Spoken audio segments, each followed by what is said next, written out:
안녕하세요. 36년차 가정의학과 전문의 건강지혜의 김 박사입니다. 여러분께 충격적인 소식을 전해드려야 할 것 같습니다. 우리나라 75세 이상 어르신 10명 중 4명이 치매로 고생하고 계시다는 사실 알고 계십니까? 더욱 심각한 것은 바로 지금 이 순간에도 여러분의 뇌 속에서 치매를 유발하는 진짜 주범이 서서히 활동을 시작했을 가능성입니다.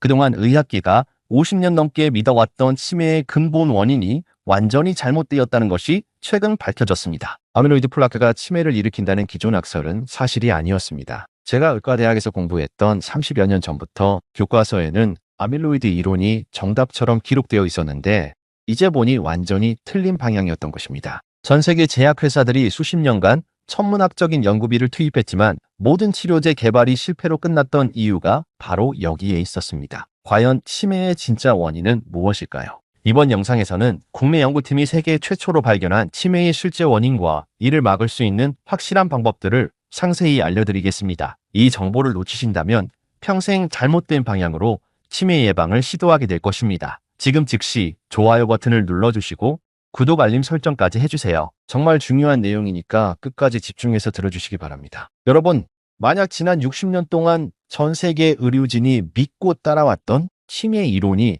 완전히 틀렸다면 어떻게 생각하시겠습니까? 정말 충격적이지만 이것이 바로 현재 우리가 직면한 현실입니다. 지금까지 아밀로이드 베타 단백질이 뇌에 쌓여서 신경세포를 손상시킨다는 이론이 치매 연구의 중심이었습니다. 이 때문에 세계적인 제약회사들이 지난 25년간 아밀로이드를 제거하는 약물 개발에 매달렸지만 결과는 참담했습니다. 무려 2,500개가 넘는 임상시험이 모두 실패로 끝났습니다. 화이자, 머크, 로슈 같은 글로벌 제약회사들이 수백억 달러를 투입했지만 성과는 전무했습니다. 특히 기억에 남는 것은 솔라네주맙이라는 약물이었습니다. 아밀로이드를 제거하는 효과가 뛰어났지만 치매 증상 개선에는 전혀 도움이 되지 않았습니다. 아두카누맙이라는 약물도 마찬가지였습니다. FDA 승인을 받았지만 실제 환자들에게는 거의 효과가 없었죠. 이처럼 계속된 실패가 의미하는 바는 명확했습니다. 우리가 잘못된 목표를 공격하고 있었던 것입니다. 전 세계 연구자들이 이 이론에 매달려 수천억 원의 연구비를 낭비한 셈이었습니다. 제가 레지던트 시절에 경험했던 환자분을 기억합니다. 그런데 73세였던 강씨 어르신은 뇌 영상 검사에서 아밀로이드 수치가 정상인보다 3배나 높게 나왔습니다.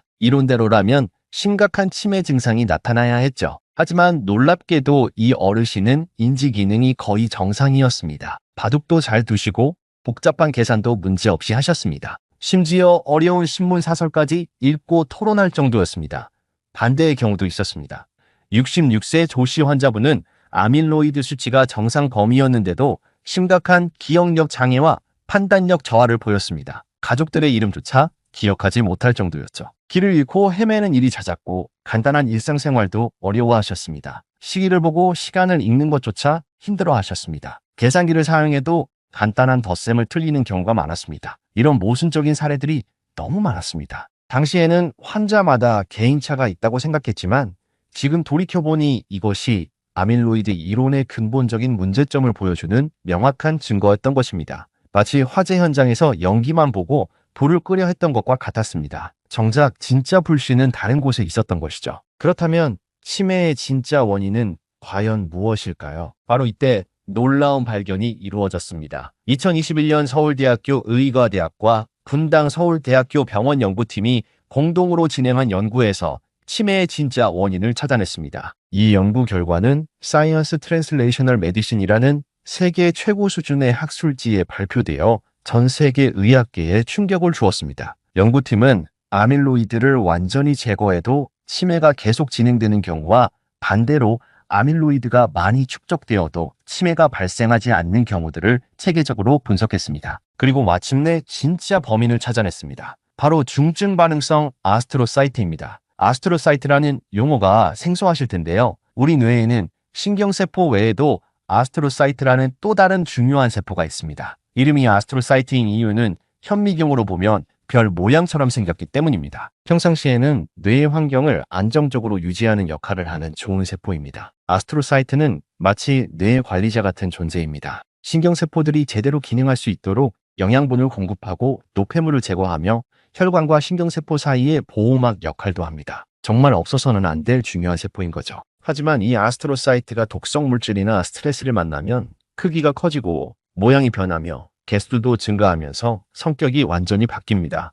마치 선량한 시민이 극한 상황에서 변모하는 것과 비슷합니다. 이렇게 변한 아스트로사이트를 반응성 아스트로사이트라고 부릅니다. 더 놀라운 것은 반응성 아스트로사이트에도 두 종류가 있다는 것입니다. 하나는 독성 물질이 사라지면 빠르게 원래 형태로 돌아가는 경증 반응성 아스트로사이트이고, 또 다른 하나는 시간이 지나도 원래 상태로 돌아가지 않는 중증 반응성 아스트로사이트입니다. 연구 결과 치매는 바로 이 중증 반응성 아스트로사이트가 일으키는 것으로 밝혀졌습니다. 이 발견이 얼마나 중요한지 아십니까? 지금까지 치매 치료제 개발이 계속 실패한 이유가 바로 여기에 있었던 것입니다. 진짜 원인이 아닌 것을 상대로 싸우고 있었으니까요. 마치 감기 환자에게 두통약만 계속 주는 것과 같았던 상황이었습니다.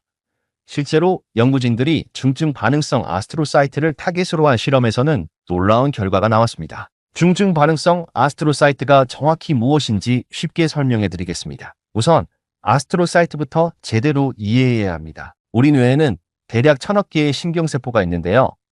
그와 비슷한 숫자의 아스트로사이트도 함께 존재합니다. 아스트로사이트는 신경세포만큼 중요한 역할을 하는데 대부분 사람들이 그 존재조차 모르고 있습니다. 아스트로사이트의 정상적인 기능을 설명해 보겠습니다. 첫째로 영양 공급 역할입니다. 뇌는 우리 몸에서 가장 에너지를 많이 사용하는 기관입니다. 체중의 2%밖에 안 되는 뇌가 전체 에너지의 20%를 소모합니다. 아스트로사이트는 혈관에서 포도당을 가져와 신경세포가 사용할 수 있는 형태로 변환해서 공급해줍니다. 둘째로 청소 역할입니다. 신경세포들이 활동하면서 생기는 노폐물들을 치워주는 일을 합니다. 마치 집안의 청소부 같은 역할이죠. 특히 밤에 잠을 잘 때 아스트로사이트들이 더욱 활발하게 뇌를 청소합니다. 잠을 잘 자야 치매 예방에 좋다는 이유가 바로 여기에 있습니다. 셋째로 혈관과 신경세포 사이의 관문 역할입니다. 혈외 장벽이라는 것을 만들어서 나쁜 물질들이 뇌로 들어오는 것을 막아줍니다. 넷째로 신경 전달 물질의 농도를 조절합니다. 신경세포들 사이의 신호 전달이 원활하게 이루어지도록 돕는 것이죠. 다섯째로 면역 기능도 담당합니다. 뇌에 염증이 생기면 아스트로사이트가 면역세포와 함께 염증을 제거하는 역할을 합니다. 이렇게 중요한 아스트로사이트가 왜 나쁜 세포로 변하는 걸까요? 여기서 핵심은 스트레스입니다. 아스트로사이트는 스트레스에 매우 민감합니다. 물리적 스트레스, 정신적 스트레스, 화학적 스트레스, 모든 종류의 스트레스에 반응합니다. 스트레스를 받으면 아스트로사이트는 자신을 보호하기 위해 크기를 키우고 가지를 더 많이 뻗습니다. 이것이 반응성 아스트로사이트의 시작입니다. 정상적인 반응성 아스트로사이트는 뇌를 보호하려는 좋은 의도에서 시작됩니다. 뇌에 손상이 생기면 아스트로사이트들이 그 부위로 몰려가서 손상을 최소화하려고 노력합니다. 마치 화재가 났을 때 소방관들이 달려가는 것과 같은 이치입니다. 문제는 여기서부터입니다. 스트레스가 사라지면 정상 아스트로사이트로 돌아가야 하는데 스트레스가 너무 강하거나 오래 지속되면 돌아갈 수 없게 됩니다. 이것이 바로 중증 반응성 아스트로사이트입니다. 마치 소방관이 화재를 끄다가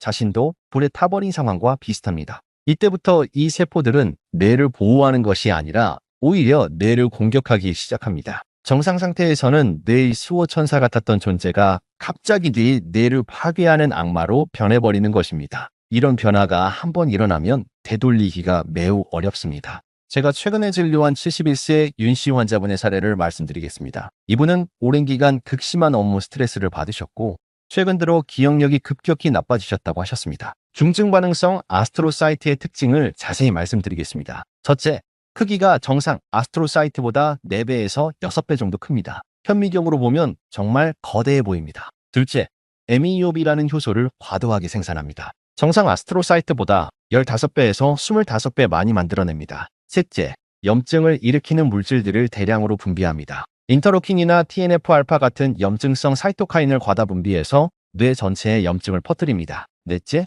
과산화수소를 만들어냅니다. 이것이 가장 치명적인 특징입니다. 여기서 가장 무서운 것이 과산화수소입니다. 과산화수소는 강력한 산화제로 세포를 손상시키는 독성 물질입니다. 상처 소독할 때 쓰는 그 과산화수소가 맞습니다. 그런 독성 물질이 뇌 안에서 만들어진다고 생각해 보세요. 제가 진료실에서 경험한 사례를 하나 더 말씀드리겠습니다. 62세 최씨 환자분은 회사에서 극심한 스트레스를 받으시다가 급성 우울증이 왔습니다. 그 후로 기억력이 급격히 나빠지시더니 결국 조기 치매 진단을 받으셨습니다. 당시에는 이해할 수 없었는데 이제 중증 반응성 아스트로사이트 이론으로 완벽하게 설명됩니다. 또 다른 사례는 65세 김씨 환자분입니다. 이분은 심한 교통사고를 당한 후 외상성 뇌손상을 앓으셨습니다. 처음에는 큰 문제 없이 회복되는 것 같았는데 8개월 후부터 점진적으로 인지 기능이 떨어지기 시작했습니다. 뇌손상으로 인한 중증 반응성 아스트로사이트가 서서히 뇌세포들을 파괴한 것으로 보입니다. 중증 반응성 아스트로사이트가 어떻게 뇌세포를 죽이는지 구체적인 메커니즘을 설명해 보겠습니다. 첫 단계는 MEOB 효소의 과다 생산입니다.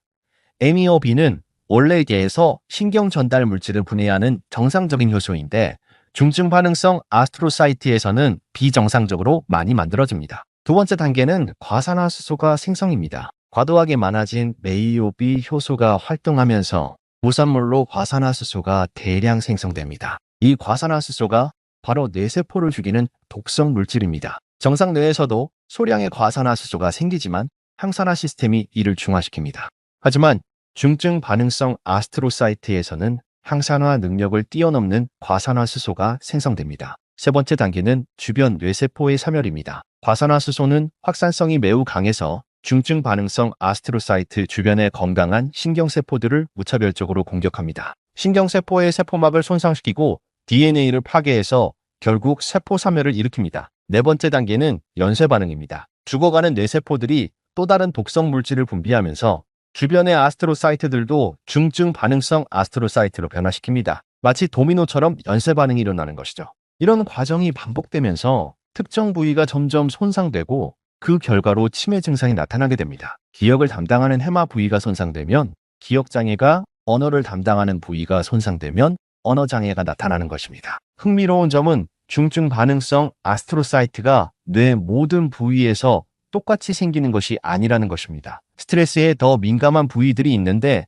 주로 해마, 전두엽, 측두엽 같은 인지기능과 관련된 부위에서 더 많이 발생합니다. 연구진들의 실험에서 놀라운 결과가 나왔습니다. 중증 반응성 아스트로사이트에서 MEOB 효소만 억제해도 과산화수소 생성이 현저히 감소하고 뇌세포 손상도 막을 수 있었습니다. 이는 중증 반응성 아스트로사이트를 타겟으로 한 치료법 개발 가능성을 보여준 것입니다. 그렇다면 이런 중증 반응성 아스트로사이트는 어떤 원인들로 인해 생기는 걸까요? 중증 반응성 아스트로사이트가 생기는 원인들을 알아보겠습니다. 연구팀이 밝힌 바에 따르면 주요 원인은 5가지입니다. 만성 스트레스, 뇌손상, 바이러스 감염, 독성 물질 노출, 그리고 산화 스트레스입니다. 하나씩 자세히 설명해 드리겠습니다. 첫 번째 원인은 만성 스트레스입니다. 현대인들이 가장 많이 노출되는 원인이기도 하죠.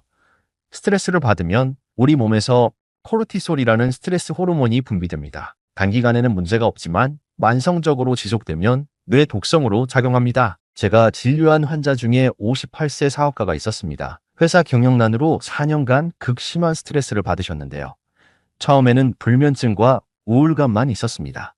그런데 시간이 지나면서 집중력 저하와 기억력 문제가 나타나기 시작했습니다. 검사해보니 스트레스로 인한 뇌의 염증과 함께 인지기능 저하가 확인되었습니다. 스트레스가 중증 반응성 아스트로사이트를 만드는 메커니즘을 설명하겠습니다. 만성 스트레스는 뇌에서 염증 반응을 유발합니다. 이때 미세교세포라는 뇌 면역세포들이 활성화되어 염증성 물질들을 분비합니다. 이 염증성 물질들이 아스트로사이트를 자극해서 중증 반응성 아스트로사이트로 변화시키는 것입니다. 두 번째 원인은 뇌손상입니다. 교통사고나 낙상으로 인한 외상성, 뇌손상, 뇌졸중, 뇌출혈 등이 모두 해당됩니다. 뇌손상이 생기면 손상 부위 주변의 아스트로사이트들이 일제히 반응성 아스트로사이트로 변합니다. 특히 주목할 점은 경미한 뇌진탕도 위험하다는 것입니다. 증상이 가벼워서 대수롭지 않게 넘기는 경우가 많은데 실제로는 뇌 깊숙한 곳에서 중증 반응성 아스트로사이트가 서서히 생성되고 있을 수 있습니다. 제가 만났던 63세 씨 환자분은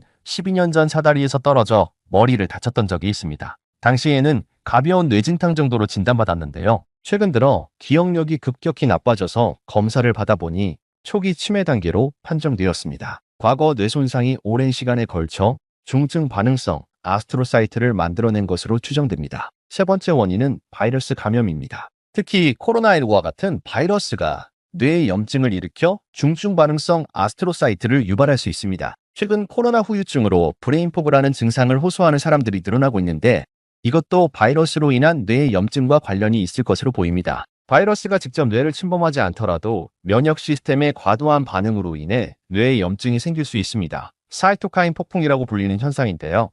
이때 분비되는 염증성 물질들이 아스트로사이트를 중증 반응성 아스트로사이트로 변화시킵니다. 네 번째 원인은 독성 물질 노출입니다. 대기오염 물질, 중금속, 농약, 플라스틱 첨가제 등이 모두 해당됩니다. 이런 물질들이 혈뇌 장벽을 통과해서 뇌에 축적되면 아스트로사이트의 독성으로 작용합니다. 특히 미세먼지와 초미세먼지는 매우 위험합니다. 크기가 워낙 작아서 폐를 통해 혈관으로 들어가고 혈뇌 장벽까지 통과할 수 있습니다. 서울 같은 대도시에 사는 분들이 치매 위험이 높은 이유 중 하나입니다. 알루미늄도 주의해야 할 독성 물질입니다. 알루미늄 조리기구, 은박지, 제산제 등을 통해 노출될 수 있는데 뇌에 축적되어 아스트로사이트를 손상시킬 수 있습니다. 납이나 수은 같은 중금속도 마찬가지입니다. 다섯 번째 원인은 산화 스트레스입니다. 산화 스트레스란 활성산소가 과도하게 많아져서 세포를 손상시키는 상태를 말합니다. 나이가 들수록 항산화 능력은 떨어지고 활성산소는 많아져서 산화 스트레스가 증가합니다. 산화 스트레스를 증가시키는 요인들을 말씀드리겠습니다. 흡연이 가장 대표적입니다. 담배 연기에는 수천 종의 독성 물질이 들어있어서 강력한 산화 스트레스를 유발합니다. 과도한 음주도 마찬가지입니다. 알코올이 분해되면서 아세트알데히드라는 독성 물질이 생성되는데 이것이 활성산소를 대량 생산합니다. 자외선 노출도 산화 스트레스를 증가시킵니다. 과도한 자외선은 피부뿐만 아니라 뇌에도 영향을 줄 수 있습니다. 가공식품이나 튀김 음식도 문제입니다. 트랜스 지방이나 과도하게 가열된 기름에서 생성되는 물질들이 산화 스트레스를 유발합니다. 수면 부족도 중요한 원인입니다. 잠을 자는 동안 뇌에서는 글림파틱 시스템이라는 청소 시스템이 작동합니다. 이 시스템이 제대로 작동하지 않으면 독성 물질들이 뇌에 축적되어 아스트로사이트에 손상을 줍니다. 운동 부족도 문제입니다. 적절한 운동은 뇌 혈류를 증가시키고 신경성장인자 분비를 촉진해서 뇌를 보호합니다. 반대로 운동을 하지 않으면 뇌의 항산화 능력이 떨어져서 중증 반응성 아스트로사이트가 생기기 쉬운 환경이 됩니다. 또한 나이 자체도 위험 요인입니다. 나이가 들수록 미토콘드리아 기능이 떨어져서 활성산소가 많이 생성됩니다. 동시에 항산화 효소들의 활성도 감소해서 산화 스트레스에 취약해집니다. 유전적 요인도 있습니다. APOE 유전자의 변이가 있는 사람들은 중증 반응성 아스트로사이트가 생기기 쉽습니다. 그렇다면 이런 다양한 원인들로부터 우리 뇌를 어떻게 보호할 수 있을까요? 이제 가장 중요한 부분입니다. 중증 반응성 아스트로사이트를 예방하는 구체적인 방법들을 알려드리겠습니다. 이 방법들은 모두 과학적 근거가 있는 검증된 방법들입니다. 첫 번째는 스트레스 관리입니다. 가장 중요하면서도 가장 어려운 부분이죠. 스트레스를 완전히 없앨 수는 없지만 관리하는 방법은 있습니다. 명상이 매우 효과적입니다. 하루 15분에서 25분 정도의 명상만으로도 스트레스 호르몬인 코르티솔 수치를 크게 낮출 수 있습니다. 명상이 어려우시다면 깊은 호흡만으로도 효과를 볼 수 있습니다. 코로 4초간 들이마시고 7초간 참았다가 입으로 8초간 내쉬는 호흡법을 하루에 10분만 해도 자율신경이 안정됩니다. 충분한 수면이 스트레스 관리의 핵심입니다. 성인은 하루 7시간에서 8시간의 수면이 필요합니다. 잠이 부족하면 스트레스 호르몬 분비가 증가하고 뇌의 염증도 심해집니다. 수면의 질도 중요합니다. 밤 10시 30분 전에 잠자리에 들고 새벽 6시에서 7시 사이에 일어나는 것이 좋습니다. 두 번째는 규칙적인 운동입니다. 운동은 천연항우울제라고 불릴 만큼 스트레스 해소에 탁월합니다. 또한 뇌 혈류를 증가시켜서 뇌세포의 산소와 영양분을 충분히 공급해줍니다. 유산소 운동이 특히 좋습니다. 빠른 걸음으로 걷기, 조깅, 자전거 타기, 수영 등을 일주일에 5일 이상 하루 40분씩 하시면 됩니다. 땀이 살짝 날 정도의 강도면 충분합니다. 너무 격렬한 운동은 오히려 산화 스트레스를 증가시킬 수 있으니 주의하세요. 근력 운동도 중요합니다. 근육량이 줄어들면 혈당 조절이 어려워지고 염증 수치도 올라갑니다. 일주일에 3일 정도는 근력 운동을 해주세요. 헬스장에 가지 않더라도 집에서 스쿼트, 팔굽혀펴기, 플랭크 같은 운동만 해도 충분합니다. 세 번째는 항산화 식품 섭취입니다. 중증 반응성 아스트로사이트가 만드는 과산화수소를 중화시키려면 강력한 항산화 물질이 필요합니다. 블루베리가 최고의 항산화 식품 중 하나입니다. 안토시아닌이라는 강력한 항산화 물질이 풍부해서 뇌세포를 보호합니다. 하루에 한 컵 반 정도 드시면 됩니다. 냉동 블루베리도 영양가는 똑같으니까 부담 갖지 마세요. 견과류도 훌륭한 뇌 보호식품입니다. 호두, 아몬드, 피스타치오는 비타민이와 오메가 3가 풍부합니다. 하루에 한 줌 정도만 드셔도 충분합니다. 다만 칼로리가 높으니까 너무 많이 드시면 안 됩니다. 녹차도 매우 좋습니다. EGCG라는 항산화 물질이 뇌를 보호하고 염증을 줄여줍니다. 하루 3잔에서 4잔 드시면 됩니다. 단, 카페인이 있으니까 저녁에는 피하세요. 강황도 주목할 만한 식품입니다. 커큐민이라는 성분이 뇌 염증을 강력하게 억제합니다. 카레나 강황차로 드실 수 있습니다. 네 번째는 오메가3 지방산 섭취입니다. 오메가3 지방산은 뇌세포막을 구성하는 중요한 성분이자 강력한 항염물질입니다. 생선이 가장 좋은 공급원입니다. 연어, 고등어, 정어리 같은 등풀은 생선을 일주일에 3번 이상 드시면 됩니다.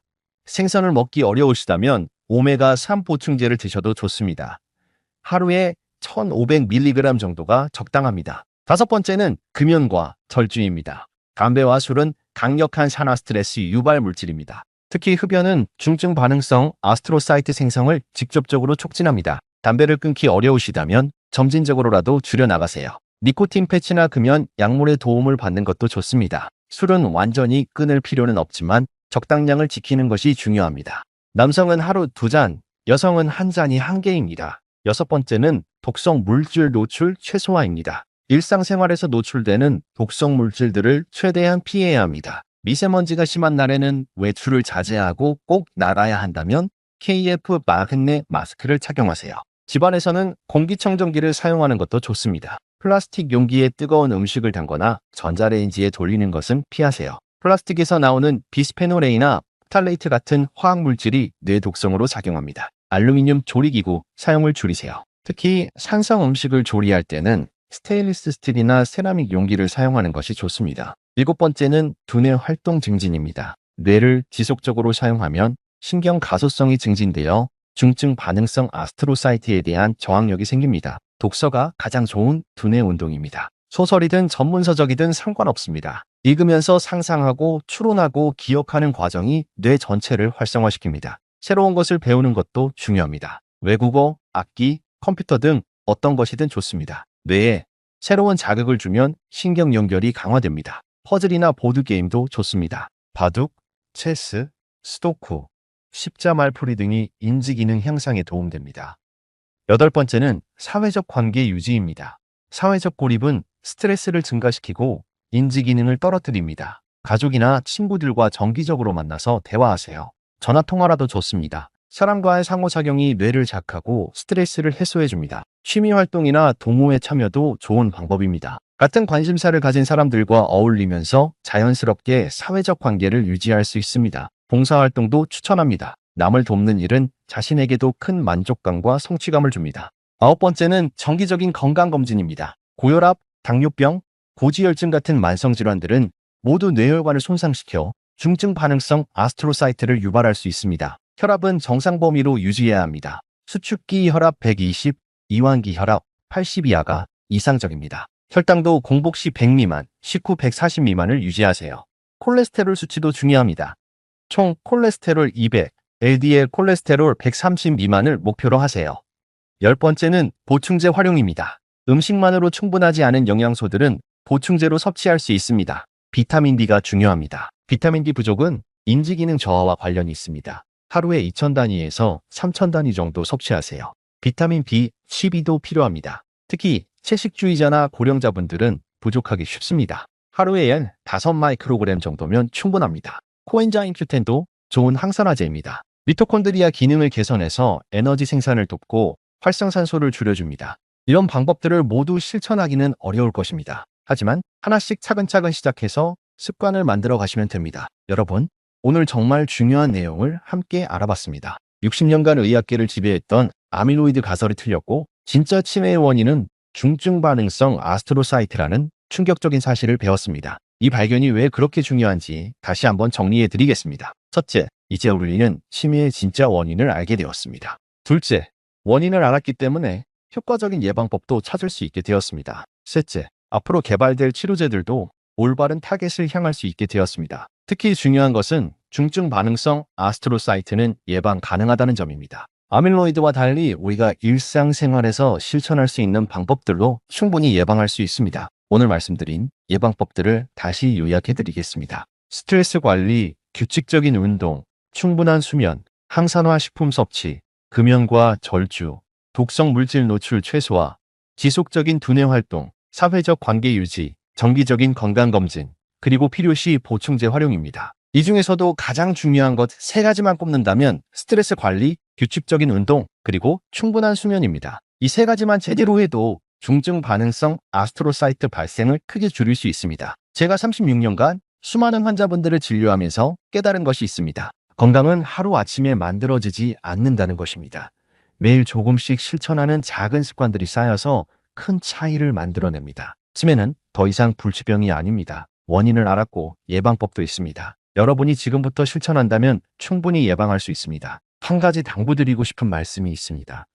오늘 배운 내용들을 혼자만 알고 계시지 마세요. 주변의 가족과 친구들에게도 꼭 전해주세요. 특히 50대 이상의 부모님이나 어르신들께 알려드리는 것이 중요합니다. 우리나라는 세계에서 가장 빠르게 고령화가 진행되는 나라입니다. 이미 치매 환자가 120만 명을 넘어섰고 앞으로 더 늘어날 전망입니다. 하지만 오늘 배운 내용들을 실천한다면 이런 암울한 전망을 바꿀 수 있습니다. 제가 환자분들께 항상 말씀드리는 것이 있습니다. 건강한 뇌는 평생 쓸 수 있는 가장 소중한 자산이라는 것입니다. 돈은 잃어도 다시 벌 수 있지만 뇌 건강을 한번 잃으면 되돌리기 어렵습니다. 그러니 지금부터라도 늦지 않았습니다. 오늘부터 실천해보세요. 스트레스를 줄이고 규칙적으로 운동하고 충분히 주무세요. 항산화 식품을 드시고 금연 금주하시고 새로운 것을 배워보세요. 국내 연구진들이 세계 최초로 밝혀낸 놀라운 발견을 여러분의 삶에 적용해 보시기 바랍니다. 여러분과 여러분의 가족 모두가 건강한 뇌를 평생 유지하시기를 진심으로 바랍니다. 마지막으로 연구에 참여하신 서울대학교 의과대학의 김 교수님과 이 연구원님, 그리고 분당 서울대학교 병원의 박 교수님께 감사의 말씀을 전합니다. 이분들의 연구 덕분에 치매 정복에 새로운 희망을 갖게 되었습니다. 이 영상을 꼭 여러분의 가족과 친구에게 전달해 주세요. 이 정보가 여러분의 소중한 사람들을 지켜줄 수 있습니다. 꼭 전달해 주세요. 그리고 마지막으로 구독과 좋아요를 바로 해주세요. 그러면 제가 더 힘을 얻어 좋은 건강 정보를 계속해서 전달해 드리겠습니다.